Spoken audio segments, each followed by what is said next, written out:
দেশে চলমান অস্থিরতায় এর মধ্যেই ৫ জনের প্রাণ গেছে, রক্ত ঝরেছে অনেকের।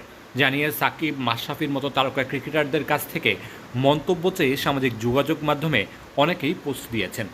এখনও পর্যন্ত সাকিব, মাশরাফি, মাহমুদুল্লাহ, তামিম ইকবাল, মুশফিকের মতো সিনিয়র ক্রিকেটারদের কাছ থেকে কোনো মন্তব্য পাওয়া যায়নি। তবে এই ব্যাপারে সাহসিকতা দেখিয়েছেন টাইগার ক্রিকেটের দুই তরুণ। তাহিদ হৃদয় তার ভেরিফাইড পেজে লিখেছেন, সব কিছু থেকে দূরে আছি, তাই অনেক কিছুই দেখা হয়নি। আমার প্রাণের ঢাকা ইউনিভার্সিটি আর রক্তাক্ত না হোক। আরেক ক্রিকেটার শরীফুল তার ভেরিফাইড পেজে লিখেছেন, আসসালামু আলাইকুম, আমি একজন ক্রিকেটার হলেও আমি একজন ছাত্র। আমি চাই না আর কোনো ছাত্রছাত্রীর রক্ত ঝরুক।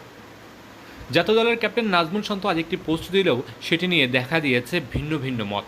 আর সিনিয়র ক্রিকেটার মুশফিকুর রহিম মসজিদের সামনে বসে একটি পোস্ট দিয়েছেন।